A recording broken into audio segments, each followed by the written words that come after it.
አሰላሙ አለይኩም ወራህመቱላሂ ወበረካቱሁ ውድና የተከበራችሁ የቻናሌ ተከታታዮች እንዴት ናችሁ? ከኔ ጋር አልሐምዱሊላህ ረብል ዓለሚን። ዛሬ እንግዲህ ከሁለት ቀን በፊት የሰራሁትን ፌሪ ኮሜንት ላይ ለምትጠይቁኝ ጥያቄ መልስ ልሰጥ ነው የመጣሁት። የማይጎርፍ ከሆነ እንዴት ነው የሚያጸዳው እያላችሁኝ ነበረ። ኢትዮጵያ ውስጥ ኑሮ በዘዴ የሚባለውን ነገር ካላወቃችሁት ሀገር ባትገቡ ነው የሚሻላችሁ። ይሄንን ነገር በጣም እንጃ በምትጥሉት የሎሚ ልጣጭ እንደዚህ አድርጋችሁ ሰርታችሁ ተጠቀሙ ስላችሁ እዩ። በቃ በተግባር ነው። ትናንትና ዶሮ ወጥ ሰርቼ ነበረ። በትናንትናው ብሎግ አይታችኋል። ልክ እንደዚህ መረቁ እቃውን በሙሉ ልቅልቅ አድርጎ አበላሽቶታል። ታውቃላችሁ፣ ያው ቤታችሁ የሆነ ስጋ ነገር ምናምን ስትሰሩ እና በቃ በዛው በፌሪ ነው ማጥበው። የሚገርማችሁ ነገር ከዚህ በፊትም ነግሬያችኋለሁኝ። እኔ አጃክስ ወይም ፌሪ ገዝቼ አላውቅም። የምጠቀመው በዚህ ነው። በቃ ከሌቤት ሰርግ ተደረገ ወይም ገጠር ሰርግ ተደረገ ወይም ደግሞ እንደዚህ አብሽ የሚሸጡ ሰዎች ከነሱ ወስዳለሁኝ የሎሚውን ልጣጭ። ለምን እነሱም ስለሚጥሉት ማለት ነው። ከዛም ፈቀፍቃለሁኝ። አሰራሩን እንዳሳየኋችሁ አድርጌ ሰርቼ እንደዚህ ይጠቀማለሁ ማለት ነው።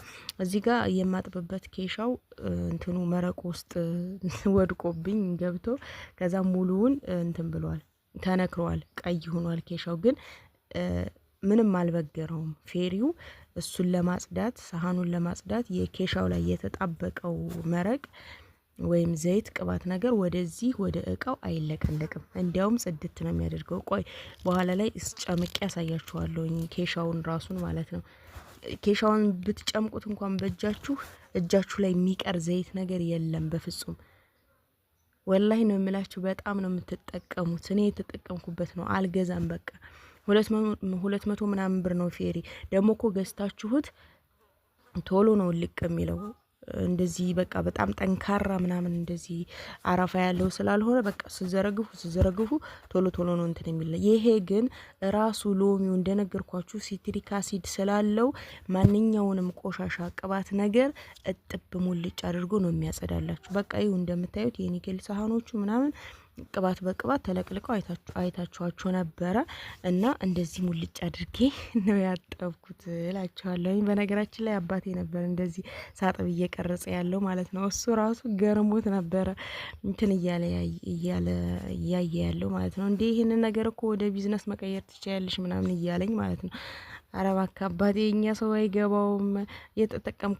የተጠቀምኩበትን ነገር እንኳን እኔ እንደኔ ያሉትን አረብ ሀገር ያሉትን እህቶችን ተጠቀሙበት ብዬ እንኳን እንደዚህ ሳሳይ በቃ ግማሹ ለምን አልጎረፈም፣ ግማሹ እንዴት ያጸዳል እያለ ነበርና ለነሱ ለማሳየት ነው እያልኩት ነው እየቀረጸኝ የነበረው ማለት ነው። እና እንደምታዩት እቃዬን ሁሉ ሙልጭ አድርጌ ነው ያጠብኩት። ወላሂ ነው የምላችሁ። ቤቴ ውስጥ እናቴ ቤት ማለት ነው፣ ሶሪ እናቴ ቤት ነው ያለሁት። ታውቃላችሁ፣ ፌሪም ሆነ አጃክስ የለም። ይሄ የሰራሁት በባለፈው በሎሚ የሰራሁት ነው ማለት ነው።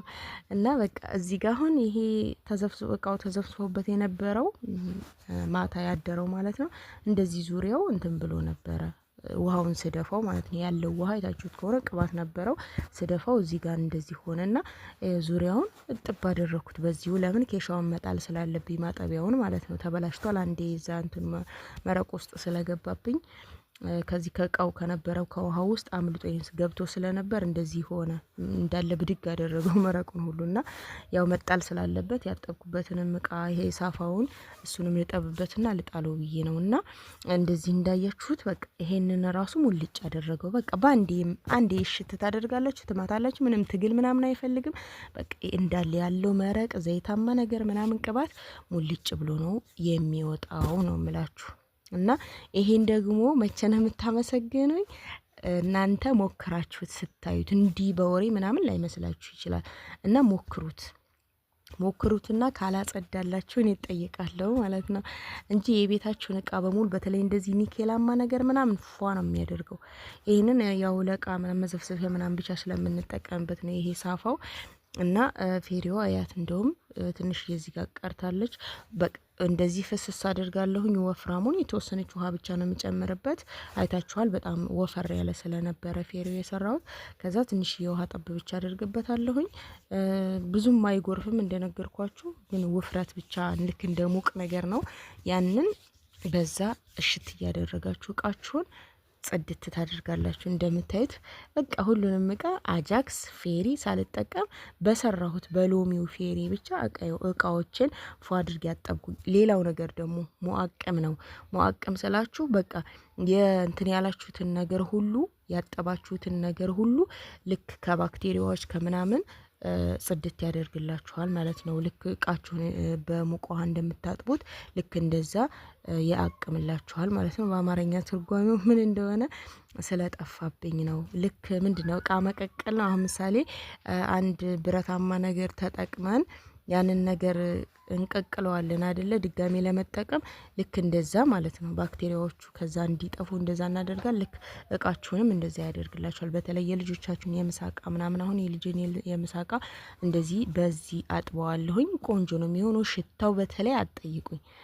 ወላሂ በባለፈው ከሁለት ቀን በፊት ነው የሰራሁት አሰራሩን ያሳየኋችሁ። እንደዚህ ታች ቤት ነበር የሰራሁትና እናቴ ቤት ማለት ነው። ከዛ የሰፈሩ ሰው ሁሉ በዛ ሲያልፍ እንዴ ጥሩ ሽታ ተሸተተን ምንድነው እያሉ ድረስ እየመጡ እየጠየቁኝ ነበረ። እና ሽታው ራሱ ምንም ሽታውን ሳይቀይር ለብዙ ጊዜ ይቀመጥላችኋል። እንደነገርኳችሁ አገልግሎቱንም እየጠየቃችሁኝ ነበረ። እስከ 6 ወር ድረስ መቀመጥ ይችላል። ለምን ከዚህ በፊት አስቀምጨው ነበረ። ከ6 ወር እስከ 6 ወር አካባቢ ድረስ አስቀምጨው ከዛ ምንም ሽታው ሳይቀየር ምንም ሳይሆን ይቀመጣል። በቃ እየተጠቀማችሁበት ምሳሌ አሁን ረጅም ጊዜ የምናስቀምጠው መቼም በብዛት ስንሰራ ነው አይደለ? ልክ እኔ አሁን በብዛት እየሰራሁኝ አስቀምጣለሁኝ። ወደ 8 ሊትር ነው የሰራሁት። ቀስ እያደረኩ እየተጠቀምኩኝ ረጅም ጊዜ ሰዓት ሊቀመጥ ይችላል። ግን የምታስቀምጡበት ቦታ ሙቀት የሌለበት ቦታ ልክ በቃ መደርደሪያ እቃ የምትደረድሩበት መደርደሪያ ያለ አይደል? እዛ ላይ ማስቀመጥ ቀጥታ የፀሐይ ብርሃን የማያገኝበት ቦታ ቀዝቃዛ ቦታ። ደግሞ ይሄ መደርደሪያችሁ የምለው የእቃ መደርደሪያችሁ በጣም ሙቀታማ ቦታ ከሆነ ቀዝቃዛ ቦታ ላይ ማድረግ። ፍሪጅ ካላችሁ ደግሞ ፍሪጅ ላይ ብታስቀምጡትም የበለጠ ተመራጭ ነው ማለት ነው። ለሌላችሁ ግን ኖርማል ነው። ሌላ ጥያቄ ጠየቃችሁኝ ደግሞ መፍጫ ከሌለንስ ኸላጥ ከሌላችሁ ምን ታደርጋላችሁ? በእጃችሁ በደንብ እሽት ታደርጉታላችሁ። በጣም በስሏል። በእጃችሁ ንክት ስታደርጉት ፍርስ ነው የሚለው የሎሚው ልጫ ማለት ነው። የቀቀላችሁት ስትቀቀሉት በጣም ስለሚበስል ጫን እያደረጋችሁ እሽት ወይ ደግሞ በብርጭቆ ቂጥ ማለት ነው። የብርጭቆውን ቂጥ ጫን ጫን እያራችሁ በዛ በደንብ እሽት ካደረጋችሁት ይልምላችኋል። መጨረሻ ላይ አጂና ከሆነ በኋላ ውሃችሁን ጨምራችሁ ትበጣብጡ ታማስሉትና ከዛ ታጠሉታላችሁ ማለት ነው። ወይ በጨርቅ እንደኔ ወይ ደግሞ በወንፊት አድርጋችሁ ታጠነፉፉና ከዛ ጨው ምናምን ጨምራችሁ የተቀረውን እንደነገርኳችሁ ቤኪንግ ሶዳ ካላችሁ ጥሩ ነው ትጠቀማላችሁ። ያለዛ ጨው ይበቃዋል ማለት ነው። እና የተወሰነ ፈሳሽ ሳሙና ቢኖራችሁ ጥሩ። እኔ እንደነገርኳችሁ አቅልጬ ነው አሳይቻችኋለሁ የተጠቀምኩት ማለት ነው።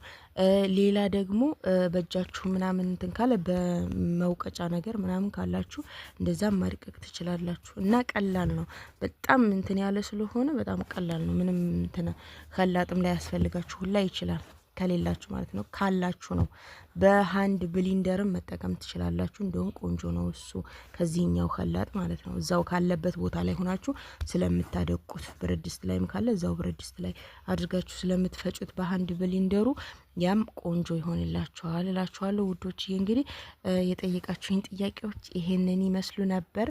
ሌላም ያልገባችሁ ጥያቄ ካለ ኮሜንት ላይ ጻፉልኝ ማለት ነው። ኢንሻአላህ በሚመችኝ ሰዓት የምመልስላችሁ ይሆናል። እና እንደዚህ ነው ኑሮ በዘዴን ተጠቀሙ። ያለዛ አትችሉትም ብያችኋለሁ። የኢትዮጵያ ኑሮ አትችሉትም።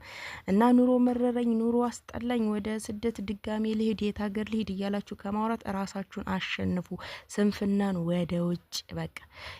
እና ስንፍና አያስፈልግም ለቤታችን በጣም ተፈጥሯዊ የሆኑ ኦርጋኒክ የሆኑ ነገሮችን ቤታችን ውስጥ ባለን ነገር መጠቀም እንችላለን። የምንጥላቸውንም ነገር እንደዚህ ለቁም ነገር ማድረግ አለብን ማለት ነው ውዶችዬ። እንግዲህ የያዝኩላችሁ ቪዲዮ ለዛሬ ይሄንን ይመስል ነበር። ኢንሻአላህ በቀጣይ ቪዲዮ ተመልሼ እመጣለሁኝ። እስከዛው እናንተ ቪዲዮዎችን ላይክ፣ ሼር፣ ሰብስክራይብ ማድረግ አትርሱ። አላህ ሰላማችን ብዝት ያድርገው፣ ሀገራችንን ሰላም ያደርግልን። ወሰላሙ አለይኩም ወራህመቱላሂ ወበረካቱ።